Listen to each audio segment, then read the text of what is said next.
Hoje viemos à livraria Ler Devagar conhecer um bocadinho mais sobre as novas tecnologias, a era digital e o empreendedorismo, neste que é um sítio conhecido por ser tipicamente tradicional.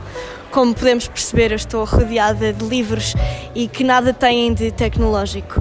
Hoje temos connosco Diogo Almeida Alves, um jovem empreendedor com muito sucesso e que é hoje em dia considerado um Global Shaper pelo Fórum Económico Mundial. Vamos conhecê-lo. O Diogo também investe no desporto, em viagens e na representação. Estas áreas alternativas tendem a ser cada vez mais valorizadas e permitem criar novas valências úteis para a vida profissional? Eu acho que têm que deixar de ser vistas como áreas alternativas. São áreas que fazem parte da vida de uma pessoa, ou seja, a vida das pessoas não é apenas trabalho. E, portanto, acho que o processo de descoberta das pessoas sobre elas próprias e sobre o que as rodeia é crítico para sermos felizes, no fundo. E, portanto, quando imagina uma pessoa na área da gestão, como é o meu caso, eu gosto muito de trabalhar com empresas, gosto muito de trabalhar com startups, mas ao mesmo tempo tenho um lado não só analítico, tenho um lado também artístico, criativo, até desportivo. Pratiquei muitos anos desporto e trabalho com federações desportivas, estou a escrever um livro também sobre desporto e, portanto, é uma área que me apaixona e é uma área que obviamente sempre fez parte da minha vida. Em relação às viagens, acho que é inerente, porque sempre vivi fora quase 10 anos e, portanto, aproveito sempre que posso para viajar. E a representação, acho que é uma coisa que nós, enquanto de educação formal, não somos tão expostos como deveríamos. E, portanto, tanto na escola, na primária, como na escola básica, como na secundária e até à faculdade, devia haver muito mais cursos de relacionados com as artes. Tanto seja música, como teatro, como artes plásticas. Acho que são áreas críticas para a formação de uma pessoa. E, portanto, é sempre bom promover e fazer esse tipo de atividades, na minha opinião. Como foi a experiência de escrever o primeiro livro? O tema tem a ver com a tecnologia e sustentabilidade. Acredita que o futuro passa por pôr este binómio em prática? Completamente. Eu acho que a grande questão está em combinar estes dois temas. Porque muitas vezes quando se fala em tecnologia fala-se de novas tecnologias disruptivas como blockchain ou inteligência artificial ou novos drones, etc.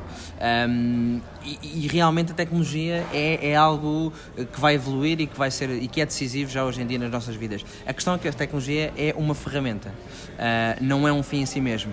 E, portanto, nós temos de ter em conta que há imensos, que o nosso problema, o nosso planeta tem um problema sistémico, que tem um problema em várias áreas relacionadas com a sustentabilidade do mesmo, tanto no mar como na agricultura, como na poluição atmosférica e, portanto, temos de saber atacar esses problemas e podemos fazê-lo com tecnologias melhores e mais sustentáveis. E, portanto, acho que é através desse binómio que alguns dos problemas se vão resolver. Obviamente que há um elemento aqui que não está neste binómio, mas que está inerente ao binómio, que é o elemento humano, não é? E que sem mudança de comportamento humano, empresarial e governativo, será difícil lá chegar. Embora eu acredite que este binómio seja realmente aquilo que vai fazer a diferença e deixarmos de ver estes dois temas como o ativismo ou a sustentabilidade de um lado e a tecnologia e a inovação do outro. Portanto, combiná-los é o segredo. De que maneira é que ser um Global Shaper reflete o trabalho que tem vindo a desenvolver e já agora peço que explique o que é ser um Global Shaper para aqueles que ainda não sabem? Os Global Shapers são uma comunidade do Fórum Económico Mundial, que é uma empresa, uma organização reconhecida mundialmente por ser um thought leader, portanto uma organização que tem um conjunto de conhecimento acumulado, um conjunto de experts nas mais diversas áreas e que decidiu fazer uma organização uma comunidade, vamos dizer, dentro do Fórum Económico Mundial chamado Global Shapers. Os Global Shapers são jovens que quando entram para a comunidade têm até 30 anos. E, portanto, há mais de 5 mil hubs, se não estou enganado, pelo mundo inteiro e são tipicamente pessoas que são jovens líderes com elevado potencial nas mais diversas áreas e que se juntam para criar impacto na sua comunidade. No nosso caso, temos um hub em Lisboa e, portanto, cobrimos o país todo, vamos dizer assim, em Portugal e temos um conjunto de projetos, tanto para trás como agora planeados para o futuro. Eu vou passar a ser o curador a partir de julho, em várias áreas, nomeadamente a educação, a sustentabilidade também, e agora também vamos ligar aqui um bocadinho à questão da cultura e à questão das artes. E portanto a lógica é, através da nossa experiência, dos nossos conhecimentos e da nossa energia também, sermos uma voz ativa no empowerment dos jovens e dar uma voz cada vez maior aos jovens. E portanto essa é a lógica dos Shapers e aquilo que nós tentamos impactar na comunidade. Portanto, um Global Shaper é um líder do futuro, uma pessoa que os outros no fundo podem seguir como exemplo. Sim, não só. Eu acho que a questão de já termos feito coisas relevantes em muitas áreas, nós temos pessoas das mais diversas áreas, de medicina, artes, empreendedorismo, tecnologia, e portanto a lógica é, e temos candidaturas todos os dias, e portanto há sempre muita gente a querer entrar. O que nós queremos fazer é começar a desempenhar cada vez mais um papel ativo nesta promoção desta missão, não é? Que é ter cada vez mais, dar cada vez mais voz aos jovens, seja a nível de projeto, seja a nível, por exemplo, de comunicação social, como depois fazer projetos no terreno ou apoiar projetos de alguns shapers que já estão a fazê-lo. E, portanto, a nossa missão é um bocadinho essa. O ensino hoje em dia está a adaptar-se à evolução tecnológica e às necessidades dos jovens, ou, por outro lado, está a ficar um bocadinho para trás? Eu acho que ainda há muito para percorrer. Porque se nós olharmos para a estrutura de ensino que nós temos, há um conjunto de... Para já é muito complicado os sistemas educativos andarem à mesma velocidade das empresas e dos Estados, vamos dizer assim, e por outro lado a tecnologia é uma coisa que evolui todos os dias e portanto o sistema de educação é uma questão muito complexa e muito burocratizada, sobretudo em países com um Estado social muito forte, como é o nosso caso. E, portanto, a questão é como é que tu inseres tecnologia em várias camadas etárias, e a seguir como é que tu consegues fazer isso de uma forma sistemática, não é? Porque pode haver aplicação de tecnologia de realidade aumentada quando tu estás nas escolas básicas para as crianças aprenderem a ver o mundo de outra esfera. Sim. Ou o espaço através de uma app de realidade aumentada, só que a seguir, se fores para a escola básica ou para a escola secundária e não tiveres nada relacionado com tecnologia, parece que perdeste aí ao longo do caminho. E quando nós falamos das universidades, eu acho que falta uma coisa muito importante, que é muito mais colaboração entre as universidades técnicas e não técnicas. Ou seja, e isto é um problema à escala global, não diria que é um problema especificamente português, é europeu, porque as estruturas na Europa são muito fragmentadas.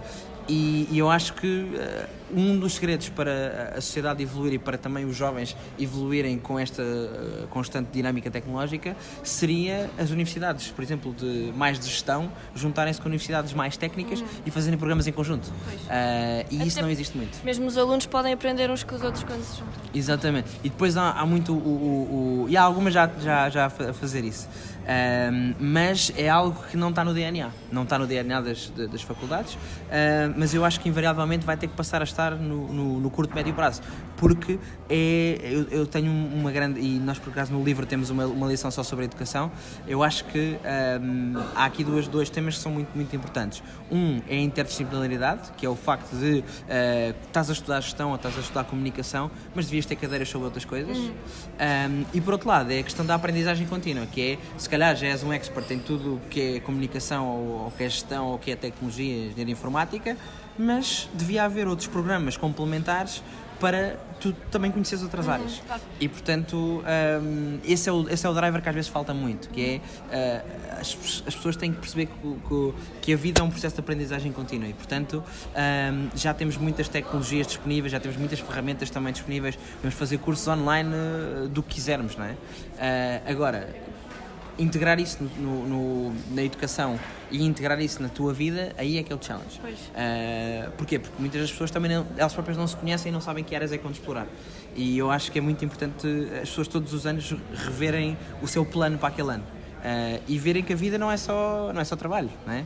E haver um plano. Eu, por exemplo, eu faço isso todos os anos e faço isso todo o trimestre, faço uma revisão. Então tenho várias áreas, tenho a questão das viagens, tenho a questão do trabalho, tenho a questão vou-me casar, portanto tenho essa questão, tenho a questão das artes, e portanto é muito importante perceber que obviamente não temos tempo para tudo, mas temos que enquadrar as coisas no tempo e saber o que é que fazemos com esse tempo disponível. Ir havendo um bocadinho de cada área importante na nossa vida, que dá sentido à vida. Como professor convidado da Universidade Católica Portuguesa, a universidade onde nós estudamos, quais são as maiores dificuldades e também as qualidades que encontra nos estudantes desta geração? Boa pergunta. Eu acho que nunca houve uma geração tão bem preparada como a de hoje em dia. Acho que a educação evoluiu imenso e as pessoas também evoluíram muito. Acho é que, por um lado, falta esta questão da interdisciplinaridade e que os jovens, eles próprios também devem procurar essa complementaridade de coisas e de fazerem muito mais do que aquelas horas em que estão a estudar, porque os CVs são cada vez mais competitivos e, portanto, há que se diferenciar. E há que se diferenciar não só para as empresas, há que se diferenciar para si próprios. E muitas das vezes a lógica das pessoas é eu tenho que fazer isto porque depois a seguir vou ganhar pontos no currículo. Não, tens de diferenciar porque gostas daquela área ou porque queres fazer aquilo ou porque... E portanto, às vezes é difícil meter isto na cabeça, ou por pressão dos pais. Que também é outra questão aqui que é uma variável muito, muito importante e que está escondida muitas das vezes. E portanto, acho que é importante e as faculdades podem também ajudar a ter algum tipo de apoio nessa dinâmica. E até conduzir o próprio aluno, e há muitas faculdades, a própria Católica tem programas de empreendedorismo, tem programas de transferências de tecnologia, tem muita coisa lá dentro que pode ajudar os alunos a fazer isso. Agora, eu acho que também tem que partir muito do aluno, claro. Não é? Do interesse, não é? E do interesse e do que é que ele quer fazer e do que é que ele pode desenvolver. E também não é líquido que ele saiba tudo o que quer fazer, é lógico, porque também é muito novo. Mas é importante perceber o que é que ele gosta de fazer e o que é que gostaria de tentar, e não ter problemas de tentar, porque acho que um dos grandes problemas é o medo de falhar, e isso está inerente à cultura, vamos dizer, mais latina. E esse é um processo que tem que mudar e que invariavelmente acho que vai mudar. Diria que é isso. Certo. Como é que um jovem pode desenvolver as skills necessárias para corresponder às exigências do mercado de trabalho? Acho que há um conjunto de skills que são necessários. Para já há skills, obviamente, técnicos, que têm a ver com o desempenho de determinadas funções. Se tu és um engenheiro informático, tens de saber programar em ABC programação. Se tu és um designer, tens que saber o que é que fazes com os programas de design. Se tu és um gestor, tens de saber o que é marketing, o que é finanças, etc. Agora, eu acho que essa parte técnica é uma parte super relevante e muito importante para o desempenho das funções, mas no fundo somos pessoas. E, portanto, há um conjunto de skills, costuma-se chamar soft skills, eu não gosto muito da expressão soft skills, porque, por exemplo, a questão das artes e do teatro de improviso, o que nos ensina são o que é que nós podemos aprender sobre os nossos skills naturais. E o que é que nós fazemos em relação às outras pessoas quando nós estamos em determinadas situações desconfortáveis. Quando há uma cena, quando é que tu deves parar a cena? Quando é que tu deves sair da cena? Quando é que tu deves intervir na cena? E isso são todas coisas que só são ensinadas através das artes. A expressão artística, ou a pintura, por exemplo, não tem jeito nenhum para pintar, mas a música, não é? Toda a gente gosta de música, toda a gente gosta de ver filmes, mas nunca se questionaram se eles próprios não deviam realizar um filme, ou não deviam praticar algum tipo de instrumento musical, não é? E isso é interessante. Eu dou uns toques na bateria e também canto, o meu irmão também está a estudar produção musical, e acho que isso parte muito também da dinâmica também familiar e da dinâmica, não é só de ti, também depende do que é que te rodeia, não é? E isso conta muito, e nessa liberdade, não é? Nessa liberdade. E eu acho que as novas gerações vão, espero sinceramente, que sejam muito mais abertas em ajudar os seus filhos e os seus netos a serem o que quiserem. E acho que esse é um ponto que, se calhar, as gerações mais velhas não o fizeram tanto porque viveram outras experiências. E não tinham tecnologia como nós temos hoje em dia, não tinham a informação que nós temos hoje em dia. E, portanto, acho que isso é uma questão de tempo para as coisas mudarem. É imperativo que as empresas se adaptem à realidade da tecnologia e a este desenvolvimento digital e, consequentemente, que os trabalhadores do futuro também tenham esse tipo de conhecimento, ou será que uma empresa, um negócio mais tradicional, ainda consegue sobreviver? Eu acho que é imperativo. Acho que não há volta a dar e não tem que haver volta a dar. Eu acho que as empresas têm que perceber que ou evoluem ou morrem. E portanto os esforços têm que ser nesse sentido. Obviamente que vão sempre existir negócios tradicionais e obviamente que aqui há uma grande diferença entre mercados, não é? Se nós falarmos, por exemplo, de mercados africanos, eu vim de Itália ontem, estive a falar na maior conferência do mundo sobre inovação no agroalimentar, chamava-se Global Food Innovation Summit, e obviamente nós ali estamos a falar sobretudo como é que escalamos a produção agrícola do trigo, do milho, do cereal, etc. Mas para um ponto em que nós metemos lá a tecnologia e tornamos aquilo mais eficiente. Agora, obviamente não vai deixar de existir aquele produtor de milho, é óbvio, porque temos que continuar a comer. Agora, muitos dos mercados ditos tradicionais vão ser ultrapassados pela tecnologia. Aliás, já estão a ser muito ultrapassados. Basta olharmos para setores como a banca, não é? Basta olharmos para setores como o retalho. Uma Amazon destrói completamente qualquer tipo de típico player nessas áreas do retalho. E portanto uma Uber destrói os táxis. E portanto é muito importante perceber porque é que se está a mudar e porque é que e também entender que o lado da mudança não é só do lado das empresas, é do lado dos consumidores. Os consumidores pedem um Uber, não é? E compram na Amazon. E portanto os consumidores também querem cada vez mais conveniência, cada vez mais conforto e portanto é um imperativo porque o público em geral, nós, queremos isso. Também queremos. E portanto as empresas têm que saber responder também parece que a própria empresa está um bocadinho atrasada. Uma empresa que não tenha um site onde eu não consiga comprar online, se calhar. E ainda assim, mesmo em Portugal ainda há um número, não tenho agora o número na cabeça, mas há um número gigante de empresas que não estão online. As PMEs não estão online. E se não estão online não existem. E esse é um problema grande. O Diogo, embora jovem, é considerado um líder do futuro. Quais são aquelas dicas mesmo fundamentais para um jovem empreendedor que se queira destacar e concretizar os seus projetos? Eu acho que ponto número 1, conhecer-se muito bem a si próprio, não ter medo de falhar e ser muito flexível ao longo do caminho. Eu diria que são estas três as principais dicas que eu daria nesse sentido, porque acho que em relação ao falhar, vamos todos falhar ao longo da vida. Em relação ao ser flexível, é muito importante porque é isso depois que nos faz aprender, é isso que nos faz ir para uma direção ou para outra. E o conhecer-se a si próprio, acho que é o mais importante de tudo, para perceber em que ponto é que se está, o que é que já se aprendeu, o que é que já não faz sentido estudar ou aprender, ou etc. E passar para outras fases. E portanto esse self-awareness, não sei a palavra em português, esse autoconhecimento é crítico, na minha opinião. Portanto é isso que eu diria. Muito obrigada, Diogo, pela entrevista. Obrigado.